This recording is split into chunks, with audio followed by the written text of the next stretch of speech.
Hello students, आपण superposition of waves या चॅप्टरची study करत आहोत.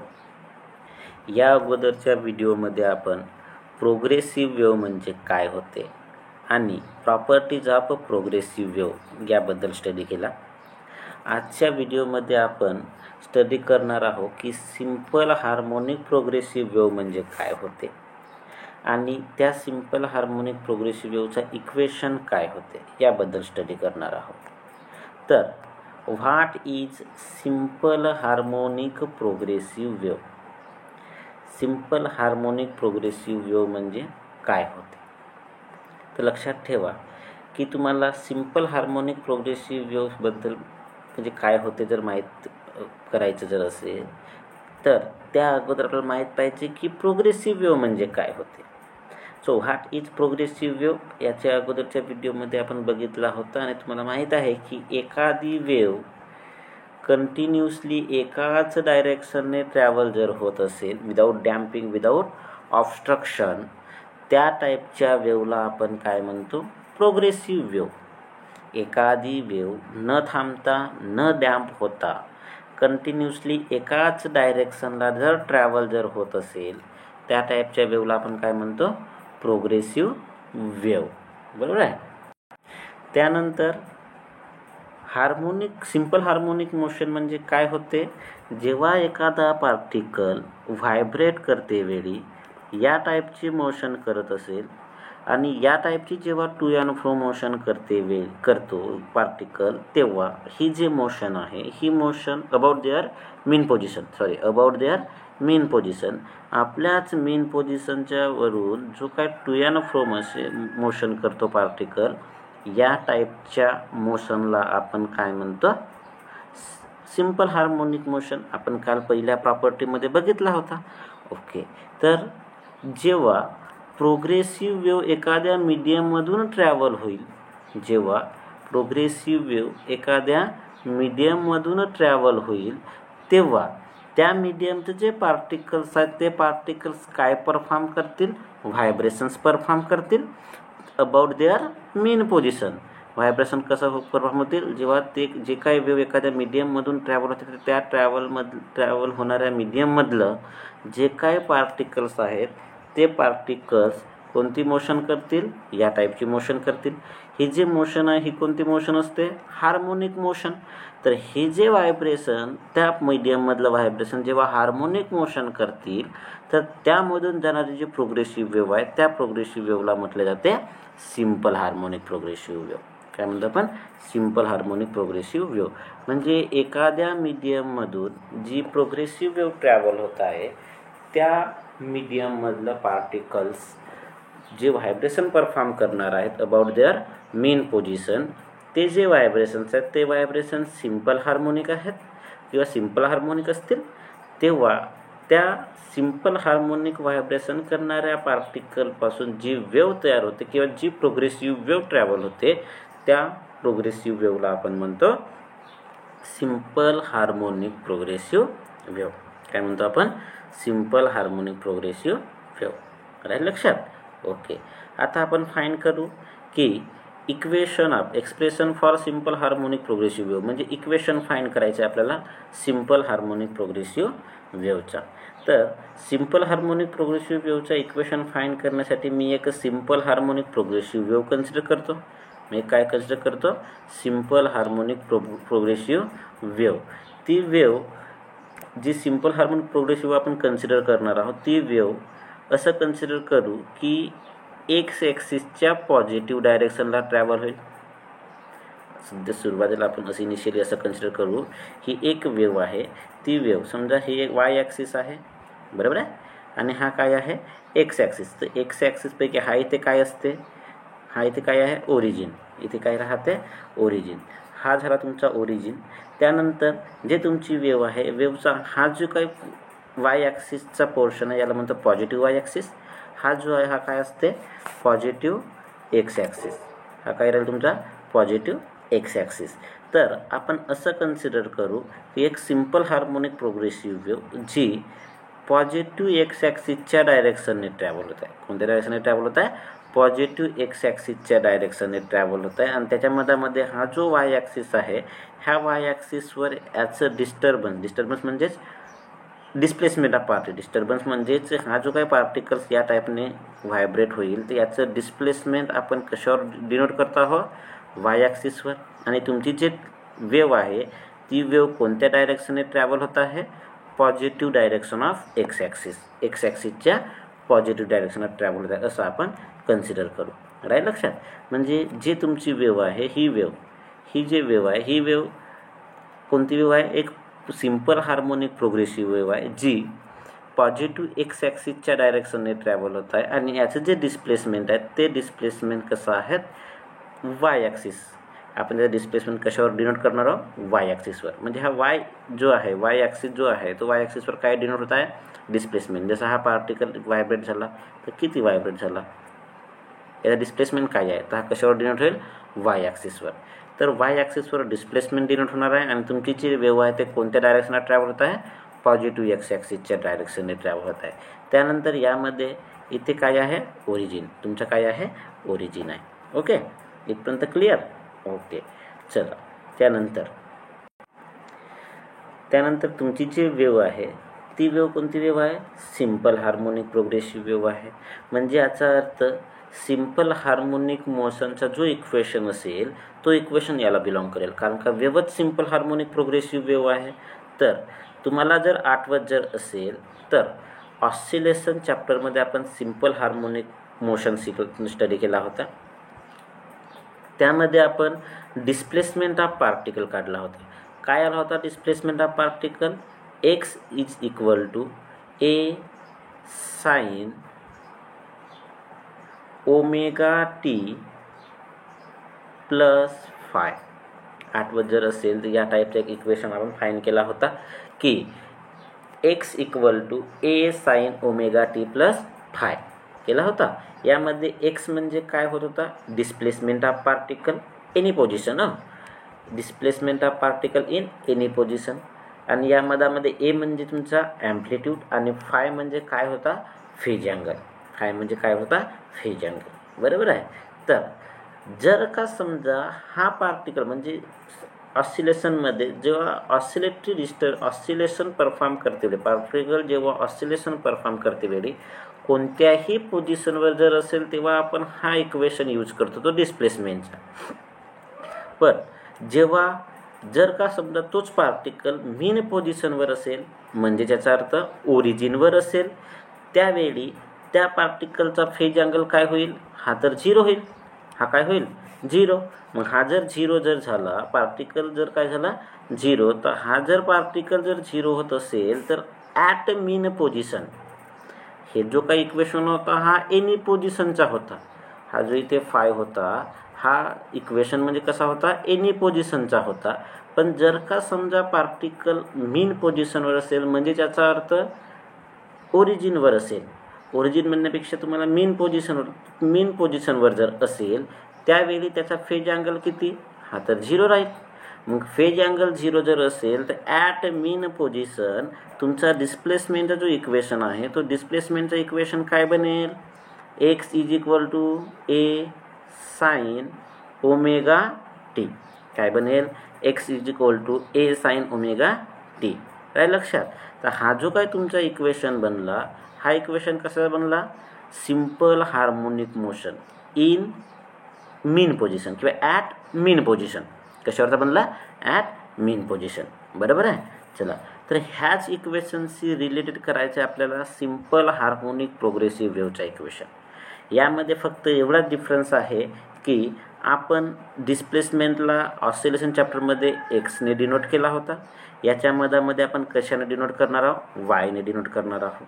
त्यानंतर ए म्हणजे ॲम्प्लिट्यूड साइन ओमेगा टी, बाकी सर्व कसं आहे सेम.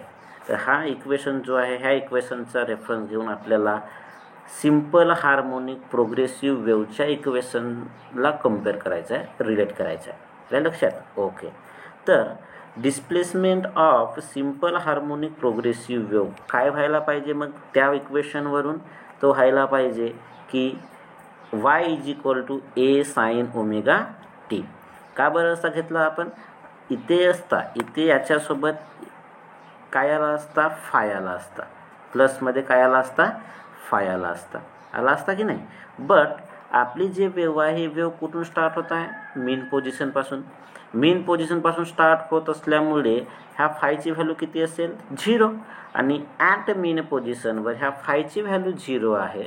म्हणून आपण इथे सिम्पल हार्मोनिक मोशन म्हणजे displacement of a simple harmonic progressive wave काय घेतला, y equal to A sine omega t. काय आला, y equal to A sine omega t. जो ऑसिलेशन चॅप्टरमध्ये काय आला होता, x is equal to A sine omega t. यामध्ये फक्त एक्सच्या ठिकाणी काय आहे, y. इथे आपण डिस्प्लेसमेंटला एक्सने डिनोट केला होता, इथे डिस्प्लेसमेंटला कशाने डिनोट करतो, वायने डिनोट करतो. काय लक्षात. तर ॲट ओरिजिन म्हणजेच मेन पोझिशन किंवा ॲट ओरिजिन तुमची जे काही वेव्ह आहे त्या वेव्हच्या डिस्प्लेसमेंट ऑफ पार्टिकलचा इक्वेशन काय होईल, y is equal to A sine omega t. काय होईल, y equal to A sine omega t. राहील लक्षात. ओके. त्यानंतर हा जो काही तुमचा इक्वेशन आहे त्यानंतर आता हा झाला, ही झाली गोष्ट जेव्हा तुमची वेव्ह ॲट इन्स्टंट सुरुवातीला तुमची वेव्ह कुठून स्टार्ट होणार होती, ओरिजिनपासून स्टार्ट होईल. कुठून स्टार्ट होईल, ओरिजिनपासून. जेव्हा वेव्ह ओरिजिनपासून स्टार्ट होईल तर तेव्हा डिस्प्लेसमेंट ऑफ पार्टिकल किती असेल, A sine omega T. Y equal to किती असेल, ए साइन ओमेगा टी. बरं, आता जर मी तुम्हाला विचारला की तुमच्यापैकी दोघा तिघांना जर मी विचारला की सांगा की यामध्ये वेव्हमध्ये पार्टिकल्स किती आणि कुठे कुठे आहेत, तर तुम्ही काय म्हणणार की सर यामध्ये पार्टिकल्स तर खूप सारे आहेत आणि त्यांची पोझिशनसुद्धा वेगवेगळ्या ठिकाणी राहू शकेल. काय कोणी म्हणेल की पार्टिकल सर इथे आहे, कोणी म्हणेल इथे आहे, कोणी इथे पार्टिकल आहे म्हणेल. अरे म्हणणार की नाही, कारण का पार्टिकल खूप सारे आहेत, पोझिशनही खूप सारे आहेत. तर प्रत्येक पार्टिकलच्या प्रत्येक पोझिशनवर तुमचं इक्वेशन फाईंड होऊ शकते. पण आपण प्रत्येक पॉईंटच्या जो प्रत्येक पॉईंट आहे त्या प्रत्येक पॉईंटवर आपण इक्वेशन फाईंड करणे पॉसिबल आहे का, नाही. आपण कोणत्याही एखादा पॉईंट कन्सिडर करून त्याच्यावर इक्वेशन फाईंड करू. त्यानंतर त्यानुसार आपण कोणत्याही पॉईंटवरची व्हॅल्यू आपण फाईंड करू शकतो. म्हणून यामध्ये काय करू आपण की एक पॉईंट कन्सिडर करतो मी, पी पॉईंट. कोणता पॉईंट कन्सिडर केला, पी पॉईंट, जो ओरिजिनपासून एक्स डिस्टन्स दूर आहे. किती डिस्टन्स दूर आहे, एक्स डिस्टन्स दूर आहे. कुठपासून, ओरिजिनपासून. पी पॉईंट कन्सिडर केला.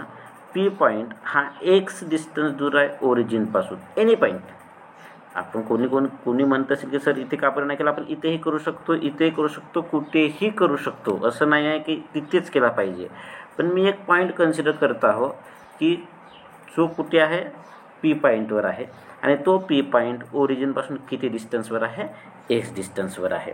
आता पी पॉईंट हा एक्स डिस्टन्सवर ओरिजिनपासून आहे. तर त्यामध्ये जर बघितला तर तुमची जी वेव्ह आहे ते वेव्ह स्टार्ट कुठून होत आहे, ओरिजिनपासून. कुठून स्टार्ट होत आहे, ओरिजिनपासून. मग आपल्याला माहीत आहे की हा जो पी पॉईंट या ठिकाणी जो आहे तर या पी पॉईंटचा काही ना काही फेज अँगल असेल. मग या पॉईंटचा जो काही फेज अँगल आहे हा फेज अँगल आणि ओरिजिनचा फेज अँगल, तर ओरिजिनचा फेज अँगल तर 0 आणि या पॉईंटचा जो फेज अँगल आहे तो काही ना काही फेज अँगल आहे. तर तो जो फेज अँगल आहे तो फेज अँगल मी कन्सिडर करतो डेल. काय कन्सिडर करतो, डेल. तर del is the phase angle of point P. तर मग मला सांगा की हा जो पी पॉईंट आणि हा ओरिजिन ह्या दोघांच्या मधामधला फेज डिफरन्स किती. तर आपण फेज डिफरन्स कसा काढतो, या पॉईंटचा फेज अँगल मायनस या पॉईंटचा, म्हणजे जो पी पॉईंट आहे याचा फेज अँगल मायनस ओरिजिनचा फेज अँगल. ओरिजिनचा फेज अँगल तर हा तर 0 आहे, तर हा 0 मायनस होईल.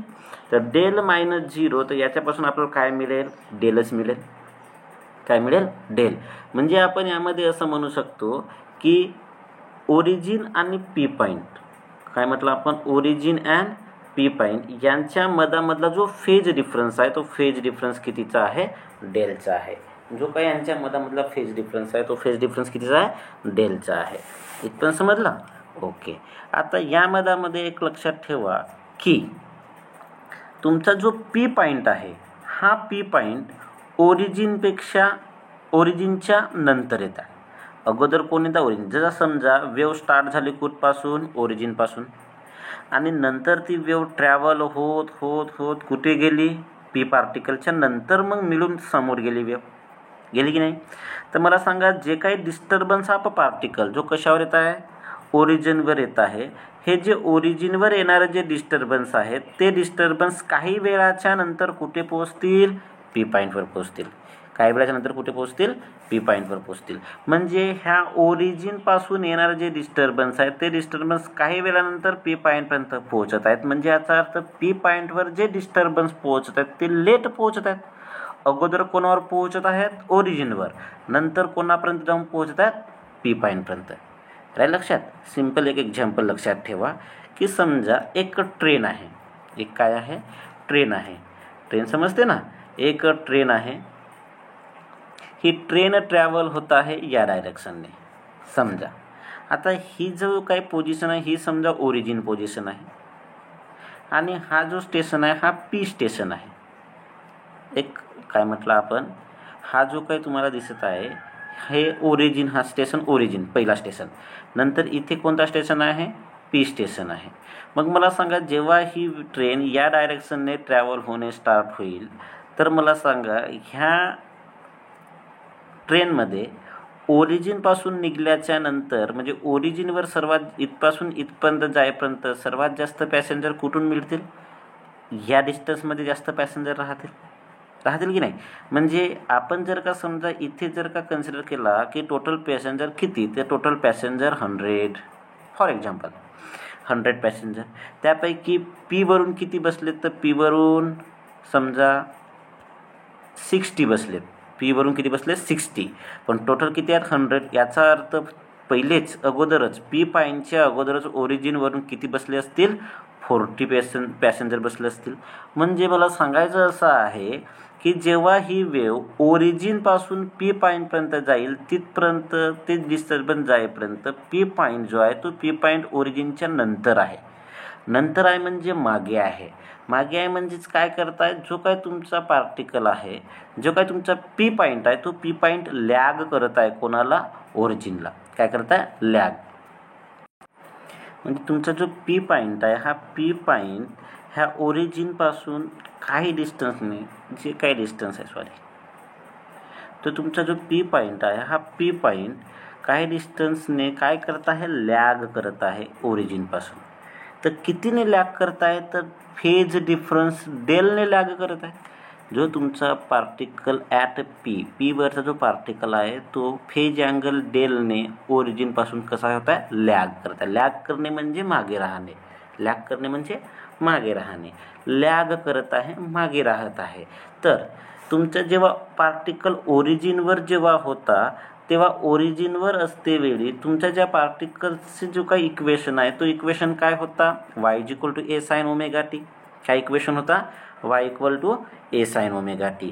बट जेव्हा तुमचा पार्टिकल पी पॉईंट जाऊन पोहोचेल तो तर डेल जे किंवा आपण पी पॉईंटवरचा जर आपण डिस्प्लेसमेंट फाईंड करतो म्हटला तर ह्या पी पॉईंटवरचा डिस्प्लेसमेंट फाईंड करण्यासाठी असं माहीत होत आहे की हा पी पॉईंट तर ओरिजिनपेक्षा डेल फेज अँगलने मागे आहे. जर पी पॉईंट हा ओरिजिनपेक्षा डेल फेज अँगलने मागे आहे तर मग त्याचा जो इक्वेशन आहे त्याचं इक्वेशन काय बनेल, y = a sin omega t. काय बनेल, y = a sin omega t minus del. y = काय बनेल, a sin omega t minus del. याचा मिनिंग काय, का बरं आपण यामध्ये मायनस घेतला, मायनस घेण्याचा मिनिंग असा आहे की तुमचा जो पी पॉईंट आहे ज्याच्यावरचा आपण डिस्प्लेसमेंट फाईंड करत आहोत तो जो पी पॉईंट डेल फेज अँगलने ओरिजिनपासून कसा करताय, लॅग करताय. लॅग करणे म्हणजेच मागे राहणे, लॅग करणे म्हणजेच मागे राहणे. तर जे काय वेव्ह आहे ती वेव्ह ओरिजिनवर पहिले जात आहे, ओरिजिनच्या नंतर पी पार्टिकलवर जात आहे डेल फेज अँगलने. म्हणजे तुमची जे वेव्ह आहे ते ओरिजिनपासून स्टार्ट झाली, डेल फेज डिफरन्सच्या नंतर कोणावर पोहोचत आहे, जाऊन पी पार्टिकलवर पोहोचत आहे. तर डेल फेज अँगलच्या नंतर पी पार्टिकलवर पोहोचत आहे म्हणजे याचा अर्थ पी पार्टिकल जो आहे तो डेल फेज अँगलने मागे आहे, कोणापेक्षा, ओरिजिनपेक्षा. तर डेल फेज अँगलने मागे असल्यामुळे आपण त्या पार्टिकलचा जो डिस्प्लेसमेंटचा इक्वेशन आहे त्या डिस्प्लेसमेंटच्या इक्वेशनला आपण कसं लिहितो, a sin omega t minus del. A sine omega T minus डेलचा मिनिंग मायनस लिहिण्याचं कारण असा की तुमचा पार्टिकल काय करत आहे, लॅग. जर का समजा तुमचा पार्टिकल समोर असता म्हणजे लीड केला असता तर आपण इथे काय लिहिलं असता, प्लस. बट आपला पार्टिकल ओरिजिनपासून कसा आहे, मागे आहे, लॅग करत आहे. किती फेज अँगल डिफरन्सने, डेल फेज डिफरन्सने लॅग करत आहे. म्हणून या पार्टिकलला आपण, या पार्टिकलचं डिस्प्लेसमेंट, त्या डिस्प्लेसमेंट लिहिला च्या इक्वेशन लिहिते वेळी कसं लिहिला, y equal to A sine omega T minus del. काय लिहिला, y equal to A sine omega T minus del. राहील लक्षात. तर या मधामध्ये हा डेल म्हणजे काय होते, तर डेल म्हणजे ओ आणि पीच्या मधामधला फेज डिफरन्स. जे आतापर्यंत मी सांगितलं, डेल म्हणजे काय होते, ओ आणि पीच्या मधामधला फेज डिफरन्स. बट मला सांगा, यामध्ये आपल्याला फेज डिफरन्स माहीत आहे का, म्हणजेच डेल किती आहे तो माहीत आहे का, नाही. आपल्याला डेल नाही माहीत. आपल्याला पण आपल्याला एक गोष्ट माहीत आहे, ते म्हणजे काय, एक्स डिस्टन्स माहीत राहील, डिस्टन्स माहीत होईल. आपल्याला फेज डिफरन्स नाही माहीत. आपल्याला काय माहीत आहे, डिस्टन्स माहीत आहे. तर मग आपला हा जो इक्वेशन आहे, हा इक्वेशन तर एक्सच्या फॉर्ममध्ये बनायला पाहिजे होता. आपण त्या डेलच्या फॉर्ममध्ये बनवला. यावरून आपला डिस्प्लेसमेंट फाइंड होणार नाही. म्हणून आपण ह्या इक्वेशनला एक्सच्या फॉर्ममध्ये कन्वर्ट करण्यासाठी आपल्याला कोणाची व्हॅल्यू काढणे आवश्यक आहे, डेलची व्हॅल्यू. तर ॲट अ डिस्टन्स एक्स डिस्टन्सवर तुमची जे काही फेज डिफरन्स डेलची व्हॅल्यू आहे, ती डेलची व्हॅल्यू असते 2πx/λ. किती राहते, 2πx/λ. आता हा डेलची व्हॅल्यू 2πx/λ कशी का, डायरेक्ट आपण आपल्या मताने लिहू शकत नाही, किंवा आपल्या मताने नाही लिहिला मी. यामध्ये कसं येईल, डेलची व्हॅल्यू जी आहे ते फाईंड करावं लागेल. ते फाईंड कशी होते, लक्ष द्या. ह्या डेरिव्हेशनमध्ये इम्पॉर्टंट कन्सेप्ट हाच आहे की डेलची व्हॅल्यू 2πx/λ कशी येते. लक्ष द्या कशी येते 2πx/λ. जे डेल आपण काय म्हटलं की या मधामध्ये मला माहीत आहे की एक कंप्लीट जेव्हा व्हायब्रेशन होईल, चला यापेक्षा एक मिनिट लक्ष द्या.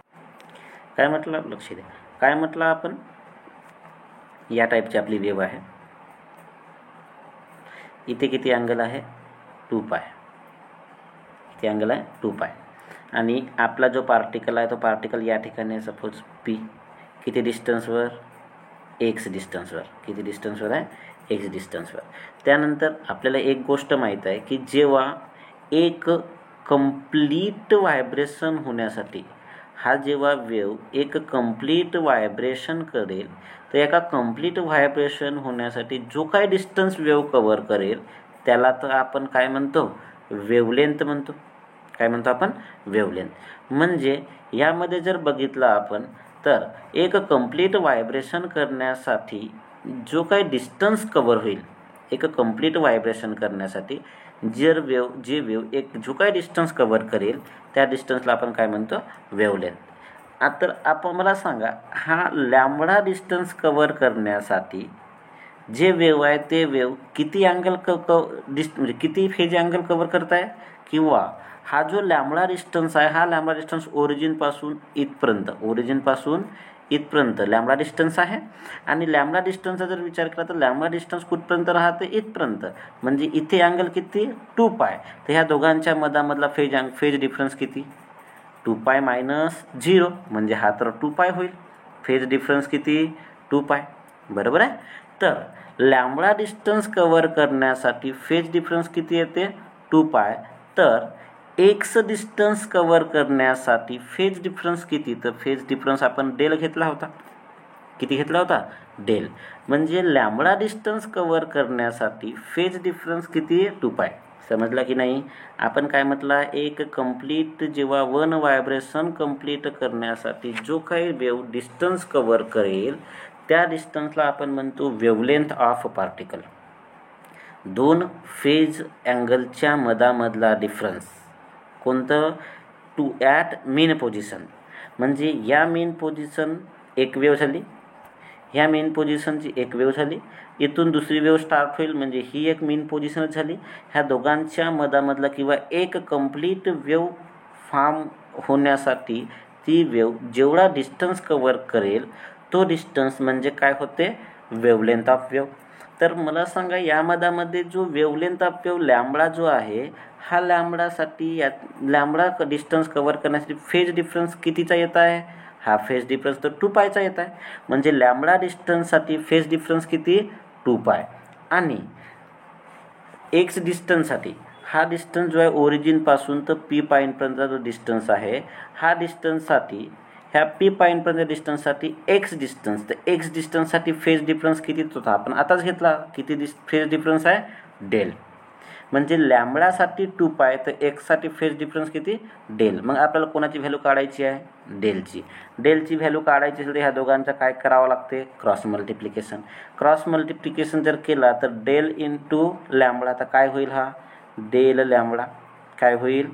Del lambda is equal to काय व्हायला पाहिजे? 2π आणि हा एक्स इकडे जाईल तर काय होईल? हा एक्स. जेव्हा तुमचा पार्टिकल डेल इकडे जाईल, आपण असंच काढतो ना, जर आपल्याला डेल फाईंड करायचं आहे, आपल्याला ह्या सर्व गोष्टी माहीत असतील तर ह्या दोघांचा क्रॉस मल्टिप्लिकेशन करतो. दोघांचा क्रॉस मल्टिप्लिकेशन जर केला तर डेल इंटू काय होईल?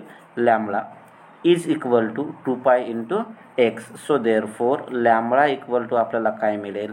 तर लॅम्बडा इक्वल टू जर केला तर हा डेल कुठे जाईल? या साईडला. डेल या साईडला जर गेला तर इथे काय मिळेल आपल्याला? लॅम्बडाची व्हॅल्यू मिळेल. काय मिळेल? लॅम्बडाची व्हॅल्यू. तर लॅम्बडाची व्हॅल्यू काय मिळेल? तर लॅम्बडाची व्हॅल्यू जी आहे ती होईल लॅम्बडा नाही, डेल. डेलची व्हॅल्यू फाईंड करायची आहे तर डेल इक्वल टू काय मिळेल? 2πx आहेच, 2πx आहे की नाही?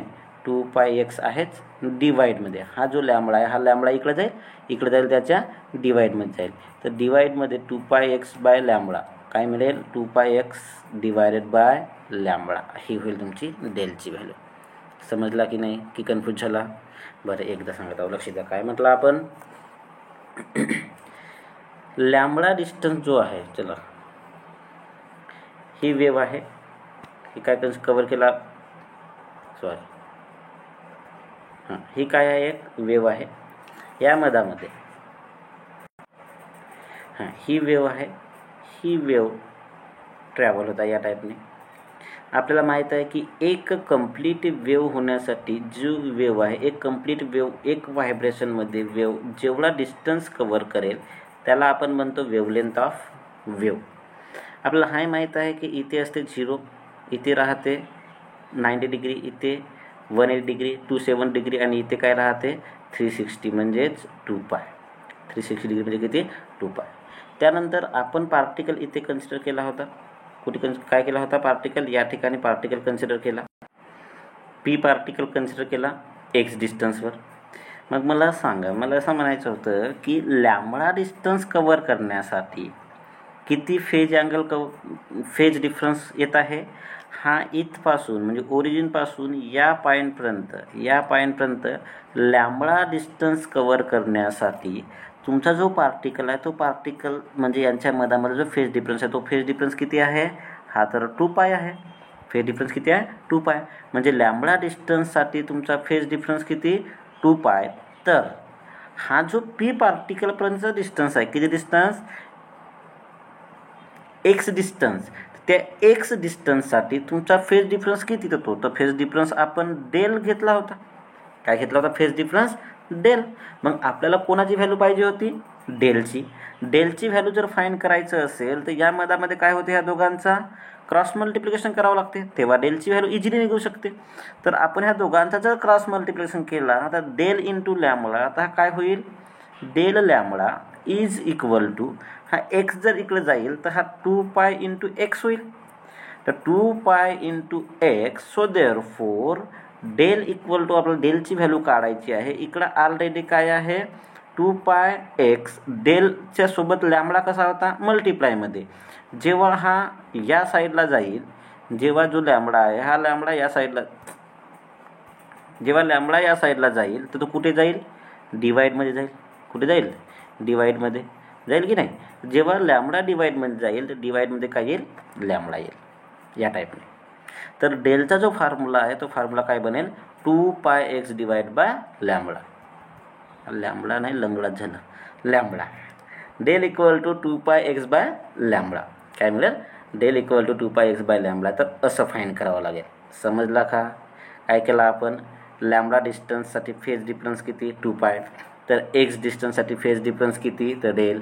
आपल्याला डेलची व्हॅल्यू फाईंड करायची असल्यामुळे आपण ह्या दोघांचा काय केला? Cross multiplication. दोघांचा क्रॉस मल्टिप्लिकेशन केल्यामुळे डेलसोबत लॅम्बडाचा मल्टिप्लाय होईल, डेल लॅम्बडा, आणि एक्ससोबत 2πचा मल्टिप्लाय होईल, 2πx. So therefore del equal to काय मिळेल? 2πx. आणि हा लॅम्बडा इकडे जाईल तर कुठे जाईल? डिवाइडमध्ये 2πx/λ. काय लक्षात? तर असं आपण फेज डिफरन्स फाईंड केला in the form of X. तर असं आपण फेज डिफरन्स फाईंड केला in the form of x.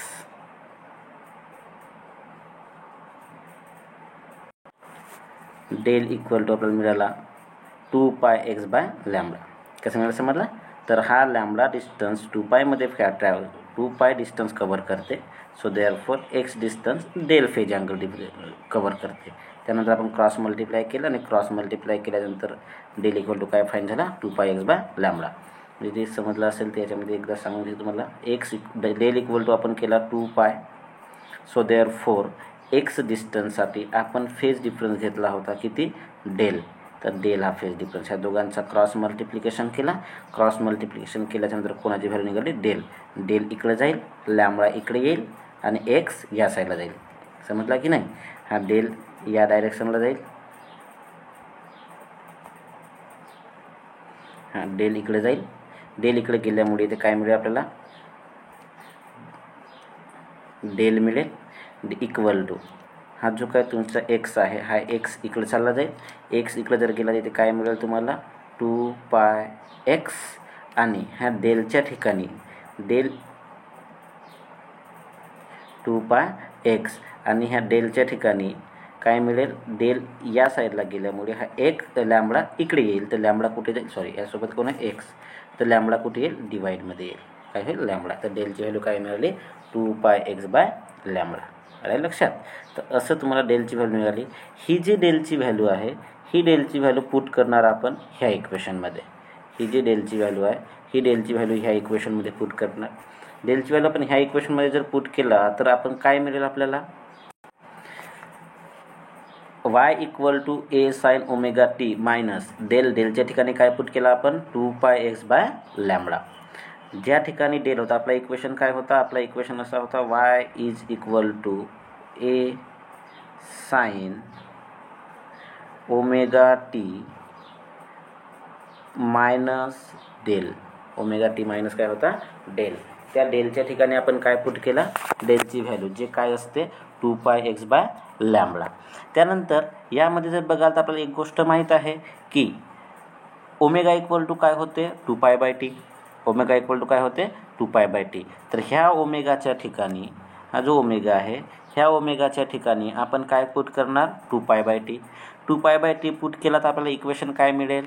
y is equal to a sine ओमेगाच्या ठिकाणी 2π/t into small t minus 2πx/λ. काय मिळेल? Minus 2πx/λ. सो देअरफोर ह्या दोघांमध्ये जर बघाल ह्या इक्वेशनमध्ये जर बघितला तर ह्या इक्वेशनमध्ये 2π तर कॉमन आहे. 2π कॉमन असल्यामुळे तो ब्रॅकेटच्या बाहेर निघेल. ब्रॅकेटच्या बाहेर निघेल तर आपल्याला काय मिळेल? y is equal to a sine 2π common होता ब्रॅकेटच्या बाहेर निघाला. ब्रॅकेटच्या बाहेर निघाल्यामुळे काय झालं? 2π in bracket small t divide by capital T minus 2π तर बाहेर निघाला. तर x डिवाइड/λ काय राहील? x डिवाइड/λ. सो देअरफोर आपल्याला हाय माहिती आहे की 1/t म्हणजे काय होते? फ्रिक्वेन्सी होते. 1/t म्हणजे काय होते? फ्रिक्वेन्सी. तर ह्या इक्वेशनमध्ये स्मॉल t डिवाइड/t काय आहे आपल्याकडे? Small t divided by t. Small t divided by capital T. याला आपण असं लिहू शकतो का? 1/t इंटू स्मॉल t लिहू शकतो. तर 1/t इंटू स्मॉल t जर लिहिला तर हा जो 1/t आहे हा 1/t म्हणजेच काय होते? n. 1/t म्हणजे काय होते? n. म्हणून ह्या 1/tच्या ठिकाणी काय आला? n इंटू स्मॉल t तर राहीलच. कारण का ह्या 1t divide by small t divide by capital टीला आपण काय लिहिला? Small t divide by capital टीला आपण लिहिला की 1/t into small T. 1/t into काय दिलं आपण स्मॉल टी. तर 1/t म्हणजे काय होते frequency n t minus x divided by lambda. N t 1/t म्हणजे frequency n into small t minus x divide by lambda. तर यामध्ये हा एक इक्वेशन आणि हा एक इक्वेशन, दोन इक्वेशन खूप इम्पॉर्टंट आहेत. याचा तुम्हाला आपण समोर काम येणार आहे. तर हे जे इक्वेशन्स आहेत हे इक्वेशन आहेत सिंपल हार्मोनिक प्रोग्रेसिव्ह वेव्हचे इक्वेशन. कोणाचे इक्वेशन आहेत? सिंपल हार्मोनिक प्रोग्रेसिव्ह वेव्हचे इक्वेशन. आणखी आपण फाइंड करणार आहोत ते वेगवेगळं फॉर्म झालं, पण हे दोन इम्पॉर्टंट इक्वेशन ते तुम्हाला सामोरे काम येणार आहेत. ठीक आहे. त्यानंतर आपल्याला माहीत आहे की आपण पहिल्या व्हिडिओमध्ये बघितला होता की velocity of wave v is equal to काय होते तर एन लॅम्बडा होते. बघितला होता, आठवत असेल पहिल्या व्हिडिओमध्ये बघितला होता v इक्वल टू काय होते एन लॅम्बडा. तर यावरून जर आपण फाइंड केला तर यामध्ये जर बघाल तर एन इक्वल टू काय होईल. तर हा एन इक्वल टू फाइंड करायचा जर आहे तर हा एन इक्वल टू फाइंड करते वेळी हा जो लॅम्बडा आहे तो या साईडला जाईल. लॅम्बडा या साईडला गेला तर एन इक्वल टू काय मिळेल v divide by lambda. N equal to आपल्याला काय मिळाला v divide by lambda. So therefore ज्या ठिकाणी एन आहे ज्यांच्या ठिकाणी आपण काय पुट करणार व्ही डिवाइड बाय लॅम्बडा. एनच्या ठिकाणी व्ही डिवाइड बाय लॅम्बडा जर पुट केला तर हा इक्वेशन काय बनेल Y equal to A sine 2π. एनच्या ठिकाणी V divide by lambda into T minus x divide by lambda. बनेल की नाही. एनच्या ठिकाणी आपण काय लिहू शकतो व्ही डिवाइड बाय लॅम्बडा. तर V divide by lambda into T minus x divide by lambda. So therefore यामध्ये एक गोष्ट दिसत असेल की दोघांमध्ये लॅम्बडा कॉमन आहे. लॅम्बडा जर कॉमन जर असेल तर लॅम्बडा आपण कॉमन काढला तर काय इक्वेशन मिळेल Y equal to A sine 2π by lambda in bracket lambda common निघाला तर काय इथे काय उरेल V T minus lambda common निघाला तर इथे काय उरेल एक्स. तर तुम्हाला इक्वेशन काय मिळेल A sine 2π by lambda into V T minus X काय मिळेल व्ही टी मायनस एक्स. राहील लक्षात. ओके. आता एक मिनिट लक्ष द्या. हा झालं हे जेवढं काही फॉर्म काढला आपण हे झालं different form of equation of simple harmonic progressive wave. But यामध्ये जो पहिला इक्वेशन आहे या पहिल्या इक्वेशनमध्ये लक्ष द्या. या पहिल्या इक्वेशनमध्ये तुम्हाला पहिल्या इक्वेशनमध्ये जो काय पोर्शन दिसत आहे कोणता पोर्शन हा दिसतंय का एक मिनिट. ह्या पहिल्या इक्वेशनमध्ये जर बघाल त्या पहिल्या इक्वेशनमध्ये तुम्हाला दिसेल की 2π एक्स बाय लॅम्बडा आहे. त्यामधला 2π चेंज होणार आहे का नाही तो तर कॉन्स्टंट आहे. त्यानंतर लॅम्बडा हा सुद्धा चेंज होणार आहे का नाही. का बरं कारण की जेव्हा वेव्ह ट्रॅव्हल होईल तेव्हा वेव्ह या डायरेक्शनने एक कंप्लीट जेव्हा वेव्ह तयार होईल काय होईल एक कंप्लीट वेव्ह होईल. तर इथे तुमचा अँगल ऑलवेज किती असेल 2π आणि हा डिस्टन्स ऑलवेज किती असेल वेव्ह लेंथ ऑफ वेव्ह. बरोबर आहे. म्हणजे 2π बाय लॅम्बडा हे चेंज होणार नाही म्हणजे याचा अर्थ काय आहेत कॉन्स्टंट. ते काय आहेत कॉन्स्टंट. म्हणून आपण त्या 2π बाय लॅम्बडा ठिकाणी एक कॉन्स्टंट कन्सिडर करतो. त्याला म्हटलं जाते प्रोपोगेशन कॉन्स्टंट. काय कन्सिडर करतो प्रोपोगेशन कॉन्स्टंट. आणि या ठिकाणी जर म्हणजे इक्वेशन नंबर 1 मध्ये आपण जेव्हा पुट करणार तेव्हा तो इक्वेशन आहे तो इक्वेशन काय बनेल तर तो इक्वेशन बनेल y इक्वल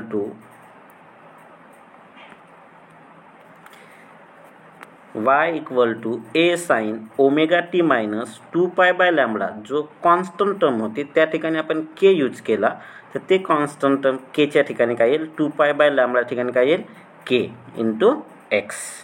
राहील लक्षात. तर हे जे काही तुम्हाला दिसत आहेत हे सर्व तुमचं डिफरंट फॉर्म होतील कशाचं equation of simple harmonic progressive wave. पण केव्हा जेव्हा तुमची wave positive direction of X ॲक्सिसच्या पॉझिटिव्ह डायरेक्शनला जेव्हा तुमची वेव्ह ट्रॅव्हल होत आहे त्यावेळी तुमचं हे इक्वेशन होते. निगेटिव्ह डायरेक्शनला जर तुमची वेव्ह ट्रॅव्हल जर होत असेल तर तुमच्या इक्वेशनमध्ये चेंज येईल. पण जर का समजा तुमची वेव्ह या डायरेक्शनने म्हणजे इकडे ह्या ओरिजिनपासून हा जो तुमचा ओरिजिन आहे ह्या ओरिजिनपासून कोणत्या डायरेक्शनला पॉझिटिव्ह एक्स ॲक्सिसच्या डायरेक्शनला जर ट्रॅव्हल होत जर असेल त्यावेळी तुमचे इक्वेशन हे राहतील. हे वेगवेगळे इक्वेशन आहेत. हे इक्वेशन वगैरे तुमच्या कशाच्या सिंपल हार्मोनिक प्रोग्रेसिव्ह वेव्हच्या डिफरंट फॉर्म होतील. काही लक्षात. जर का समजा तुमचे इक्वेशन तुमची जी वेव्ह आहे सिंपल हार्मोनिक प्रोग्रेसिव्ह वेव्ह ही जर निगेटिव्ह डायरेक्शनला ट्रॅव्हल झाली तर म्हणजे जर या टाईपची तुमची वेव्ह समजा सिस्टीम आहे क्वाड्रंट सिस्टीम. या मधामध्ये इथे काय राहते, इथे तर ओरिजिन राहते, इथे काय राहते, ओरिजिन राहते, राहते की नाही. या मधामध्ये तुमची जर वेव या टाईपने या डायरेक्शनला ट्रॅव्हल झाली तर ऑलरेडी वेव तुमची या डायरेक्शनला ट्रॅव्हल होतच होती. जर का समजा हीच वेव या डायरेक्शनने ट्रॅव्हल झाली तर, जर तुमची वेव या डायरेक्शनला जर ट्रॅव्हल जर झाली तर तुमचं इक्वेशनमध्ये थोडासा चेंज येईल. कसं लक्षात, तुमची वेव जर समजा या डायरेक्शनला ट्रॅव्हल झाली इकडे, तर तुमची वेव या टाईपने ट्रॅव्हल होईल की नाही. या टाईपने ट्रॅव्हल होईल तर तुमचा जो पी पार्टिकल इथे जो होता इथे नसताना समजा तो इथे आहे, कुठे, किती डिस्टन्स, एक्स डिस्टन्सवर. मग मला सांगा पी पार्टिकल ओरिजिनच्या अगोदर येत आहे की नंतर येत आहे. हा पी पार्टिकल तर ओरिजिनच्या अगोदर येत आहे. अगोदर येत आहे म्हणजे हा पार्टिकल काय करेल, लीड करेल. ज्यावेळी तुमचा पार्टिकल वेव हे निगेटिव्ह एक्स ॲक्सिसच्या डायरेक्शनला ट्रॅव्हल होईल त्यावेळी तुमचा पार्टिकल जो पी आहे, पी पार्टिकल एक्स डिस्टन्सने अगोदर आहे, कोणाच्या, ओरिजिनच्या अगोदर आहे. म्हणजे याचा अर्थ तो पार्टिकल काय करत आहे, लीड करत असल्यामुळे हा जो इक्वेशन आहे ह्या इक्वेशनमध्ये y equal to A sine omega T minus नाही येणार. लीड करत असल्यामुळे, इथे लॅग करत होता म्हणून मायनस आला, इथे लीड करत असल्यामुळे काय येईल, प्लस. काय येईल, इथे प्लस येईल. म्हणजेच हा इक्वेशन काय बनेल, A sine omega t plus del. काय बनेल, A sine omega t plus del बनेल. आणि तो equation A sine omega t plus del बनल्यामुळे या ठिकाणी हा जो इक्वेशन आहे ह्या इक्वेशनमध्ये y is equal to A sine omega T minus 2 x by lambda नाही, तिथे प्लस आहे म्हणून इथे सुद्धा काय येईल, आता मायनसच्या ठिकाणी प्लस येईल. तिथे प्लस आल्यामुळे ह्या सर्व इक्वेशनमध्ये ज्या ज्या ठिकाणी मायनस आहे त्या ठिकाणी काय येईल, प्लस. म्हणून जेव्हा तुमची वेव ट्रॅव्हल होईल कोणत्या, निगेटिव्ह एक्स ॲक्सिसच्या डायरेक्शनला, कोणत्या डायरेक्शनला, एक्स ॲक्सिसच्या निगेटिव्ह साईडला जर ट्रॅव्हल होईल त्यावेळी तुमचं जे काही इक्वेशन्स आहे तो इक्वेशन काय बनतील, तर वाय इज इक्वल टू, जर पॉझिटिव्ह साईडला ट्रॅव्हल होईल तर y equal to A sine omega T minus k x होते. जर निगेटिव्ह डायरेक्शनला ट्रॅव्हल होईल तर तोच इक्वेशन काय होईल, y equal to A sine omega t plus k x. आहे लक्षात. जर पॉझिटिव्ह डायरेक्शनला जर वेव ट्रॅव्हल होईल तर मायनस, निगेटिव्ह डायरेक्शनला जर ट्रॅव्हल होईल तर प्लस. त्यामध्येच आपण जर जो बघितला होता इक्वेशन नंबर 2, इक्वेशन नंबर 2 मध्ये काय होता की जर का वेव पॉझिटिव्ह डायरेक्शनला ट्रॅव्हल जर होत असेल, जर वेव पॉझिटिव्ह डायरेक्शनला ट्रॅव्हल होईल तर y is equal to A sine 2 pi t small t divide by capital T minus x by lambda. जर का तीच वेव निगेटिव्ह डायरेक्शनला ट्रॅव्हल होईल तर तोच इक्वेशन काय बनेल, तर ए साइन 2 पाय ओमेगा टी काय बनेल, ए साइन 2 पाय ओमेगा टी ए साइन 2 पाय small t divide by capital T minus, या ठिकाणी काय होता तुम्हाला मायनस, या ठिकाणी काय येईल, प्लस येईल. राहील लक्षात. तसंच त्याच्यानंतर जो इक्वेशन आहे त्या इक्वेशनमध्ये जेव्हा वेव पॉझिटिव्ह डायरेक्शनला ट्रॅव्हल होते तेव्हा तुझे मायनस येत होता, निगेटिव्ह डायरेक्शनला ट्रॅव्हल होईल तर त्याचमध्ये तुमची जो वेव आहे त्या वेवच्या इक्वेशनमध्ये काय येईल, प्लस येईल. काय येईल, प्लस येईल. राहील लक्षात. तर असं तुमचं होतं different forms of equation of simple harmonic progressive wave. राहील का लक्षात. तर ठीक आहे, आपली व्हिडिओ इथेच आपण एंड करणार. याच्यानंतरचा जो पोर्शन आहे तो आपण नेक्स्ट व्हिडिओमध्ये घेऊ. ठीक आहे. थँक्यू.